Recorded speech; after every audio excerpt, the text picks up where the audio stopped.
I am afraid to own a body. I am afraid to own a soul. Profound, precarious property. Possession, not optional. Double estate entailed at pleasure upon an unsuspecting heir. Duke in a moment of deathlessness, and God for a frontier.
Steady collapse instead of conundrum. Where is the arrow when you really need it? This keyboard is a hoax, as in a deliberate body double dons an elaborate maze and reckless chatter. She is thinking it through, eating her way to the outer edge of. Today's summer is a scaffolding, an inseam ripe for the plucking. You can follow any line, but it will only lead you so far. Forget the southern hemisphere. Think avalanche. Think short-sighted approval. No matter that she has never fired a real gun and lacks 20/20 vision. Still could easily take to the streets and charades, string a set of lantern halos and salivate on pop rocks. Could craft a secret handshake that can only be achieved at certain radio frequencies. Replace the leaky pipe with a pencil. Say everything 5 times fast. This is yet another schoolyard trick for healing. Until the hair is tied in knots, until the axles become axioms. We cradle the feeling of friction in capillaries, magnified, then record it.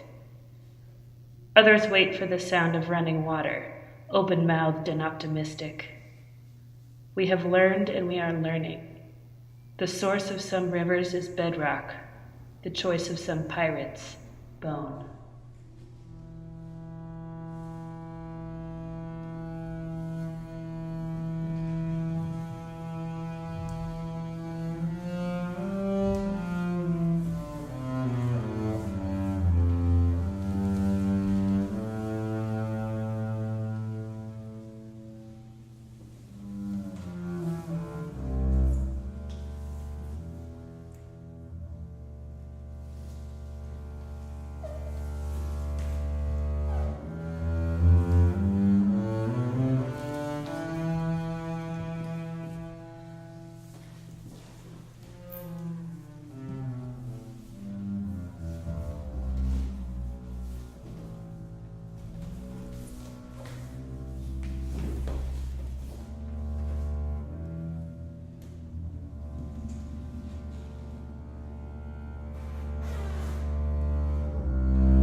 She will say, "I didn't know there was a hollow inside me until he pushed himself into it." You learned that inside you was not hollow but seam, color of the rim of the river tonguing the long dark shore of stone, reflection of yourself, an endless ripple in corrugated metal, width of the silver bangle circling now her thin dark arm. Take the tea she offers. She will say, "I was young, like you." You wanted anyone to fill you with blue noise. You didn't know your own body's worth. Put the porcelain cup down. Let it slide into the saucers waiting hollow.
are a radical act of love. I mean, my Instagram is your guilty pleasure. Serving face is a gift, but I'm not about that hashtag no filter. To look this good, it takes a little extra work. And don't every child learn to work it from their mother? Because my mother sure knows how to work it. Works at 9 to 5 with Photoshop for a living, perfecting every mall rat glamour shot until each duck face brims with plastic. At home, her cursor is a careful blade, reassembling every family photo. My mother tells me when I was young, I never smiled in collared shirts, despite how suave a man I looked. Each necktie strangling me alive, razor in hand. She sliced off each frown, pasted on a handsome grin. I'm a child when she guides me to her computer, teaches me this craft of transplant, says it's so easy to undo the flaws, to color correct our skin lighter and splice the foreign from our bodies. And it's haunting to walk in your front door and every family portrait hanging on your wall is of strangers. Because my gender-fucked body has only ever been picture imperfect, I've never recognized the boy in photographs. I stared myself in mirrors and only saw where a scalpel's touch could improve. I loved my body only in the language of dissection. In Photoshop, I learned to rewrite my boyhood with long hair, a ruby mouth, slit eyes stretched wide, a real woman, molded from the pages of magazines. If only transitioning this flesh were so simple. I think of Caitlyn Jenner, her Vanity Fair cover, and all those hungry eyes eager to spot the Photoshop. As if to say, silly boy, don't you know that real women don't have secrets tucked between their legs? The truth is, that body is all hers. Pinched waist, hollow cheeks, carved in all the right places. What I'd give to have her riches, some blue eyes, an acceptable kind of feminine. I think she looks no different from the real women who taught me and my mother to hate our skins. But I can't blame you, Caitlyn. I know exactly what it is to hunger for real womanhood, to make bloody murder of my mother's good skin just so someone might call me beautiful. But when a man on the street clocks me, says, lady boy, why won't you love me long time, I think? If I'm not real, if I will never pass, then I must be fiction, must be a ghost caught on camera. And there's nothing scarier than a woman who refuses to die.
pocket-sized feminism. The only other girl at the party is ranting about feminism. The audience, a sea of rape jokes and snapbacks and styrofoam cups, and me. They gawk at her mouth like it is a drain clogged with too many opinions. I shoot her an empathetic glance and say nothing. This house is for wallpaper women. What good is wallpaper that speaks?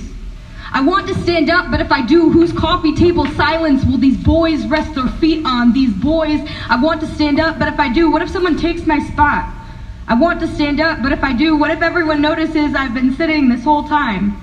I'm ashamed of keeping my feminism in my pocket until it is convenient not to, like at poetry slams or women's studies classes. There are days I want people to like me more than I want to change the world. Once, I forgave a predator because I was afraid to start drama in our friend group. 2 weeks later, he assaulted someone else.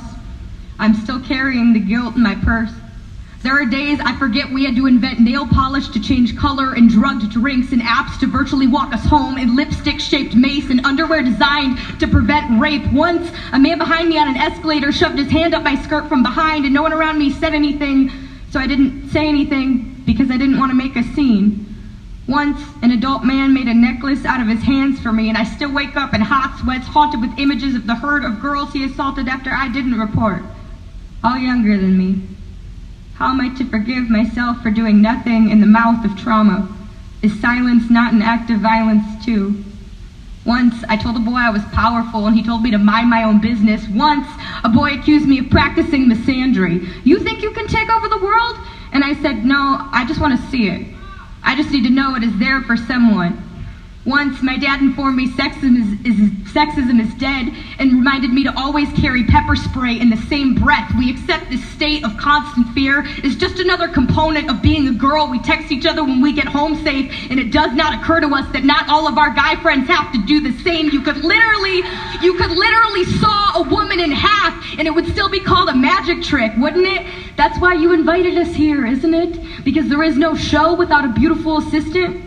We are surrounded by boys who hang up our naked posters and fantasize about choking us and watch movies that we get murdered in. We are the daughters of men who warned us about the news and the missing girls on the milk carton and the sharp edge of the world. They begged us to be careful, to be safe, then told our brothers to go out and play.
nobody's darling. Be an outcast. Take the contradictions of your life and wrap around you like a shawl, to parry stones, to keep you warm. Watch the people succumb to madness with ample cheer. Let them look askance at you, and you askance reply. Be an outcast. Be pleased to walk alone, uncool. Align the crowded riverbeds with all the other fools. Make a merry gathering on the bank, where thousands perished for brave, hurt words they said. But be nobody's darling. Be an outcast, qualified to live among your dead.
Blind with love, my daughter has cried nightly for horses, those long-necked marchers and churners, that she has mastered any and all, reining them in like a circus hand, the excitable muscles and the ripe neck, tending this summer a pony and a foal. She who was too squeamish to pull a thorn from the dog's paw, watched her pony blossom with distemper, the underside of the jaw swelling like an enormous grape. Gritting her teeth with love, she drained the boil and scoured it with hydrogen peroxide until pus ran like milk on the barn floor. Blind with love, soul, winter, in dungarees, a ski jacket and a hard hat, she visits the neighbor's stable, our acreage not zoned for barns. They who own the flaming horses and the swan-whipped thoroughbred that she tugs at and cajoles, thinking that it will burn like a furnace under her small-hipped English seat. Blind with pain, she limps home. The thoroughbred has stood on her foot. He rested there like a building. He grew into her foot until they were one.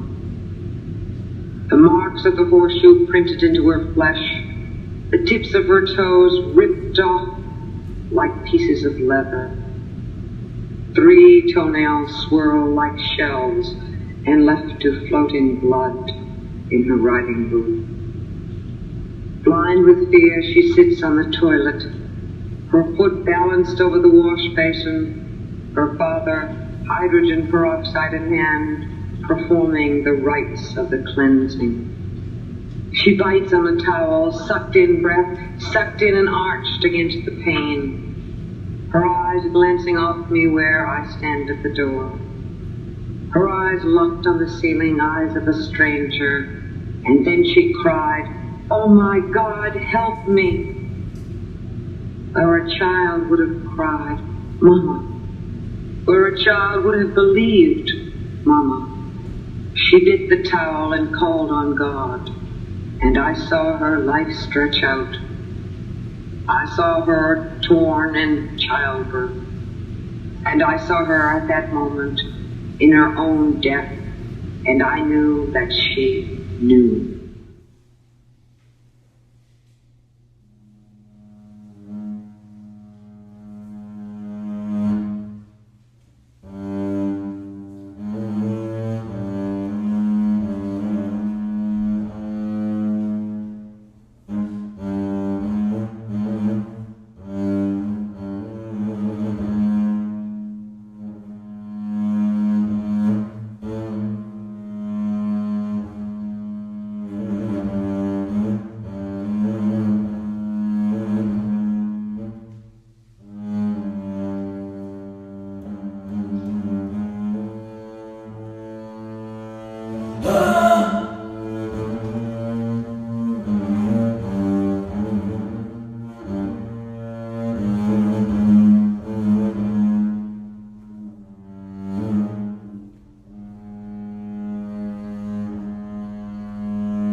I have done it again.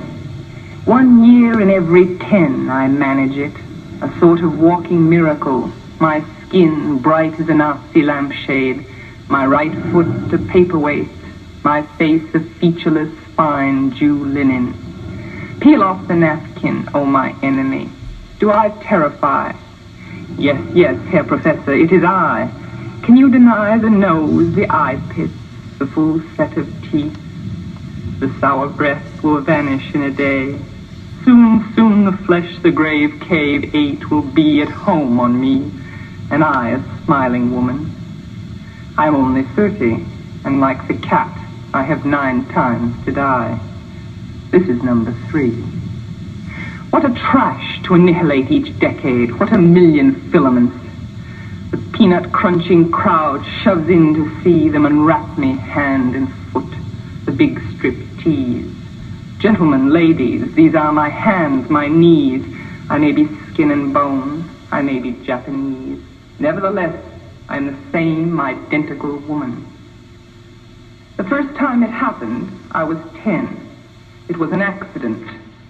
The second time I meant to last it out and not come back at all. I rocked shut to the seashells. They had to call and pick the worms off me like sticky pearls. Dying is an art, like everything else. I do it exceptionally well. I do it so it feels like hell. I do it so it feels real. I guess you could say I've a call. It's easy enough to do it in a cell. It's easy enough to do it and stay put. It's the theatrical comeback in broad day to the same place, the same face, the same brute, amused shout, a miracle that knocks me out. There is a charge for the eyeing of my scars. There is a charge for the hearing of my heart. It really goes.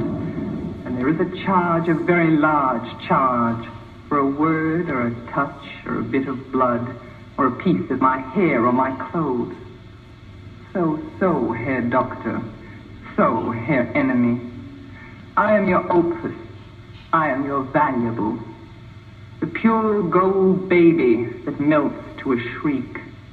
I turn and burn. Do not think I underestimate your great concern. Ash, ash, you poke and stir, flesh, bone. There is nothing there, a cake of soap, a wedding ring, a gold filling.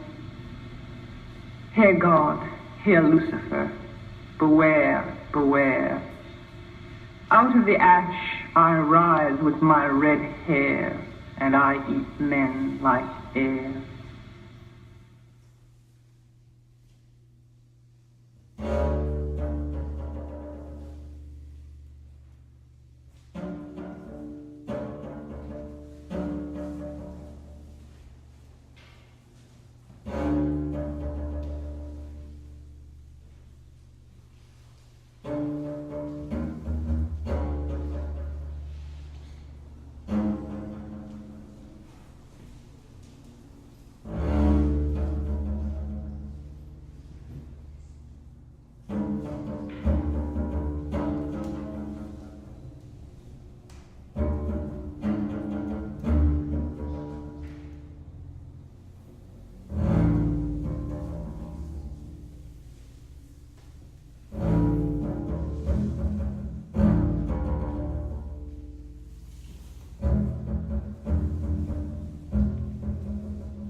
Self-portrait as Artemis.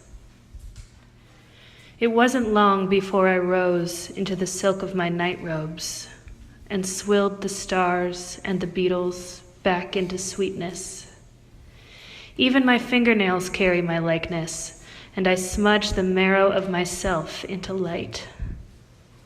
I whisper streetcar, ardor, midnight into the ears of the soldier, so he will forget everything but the eyes of the night nurse whose hair shines beneath the prow of her white cap. In the end, it is me he shipwrecks. Oh, arrow, my arms knot as I pluck the lone string tauter. Oh, crossbow, I kneel. He oozes, and the grasses and red wasp knock him back from my sight. The night braids my hair. I do not dream. I do not glow.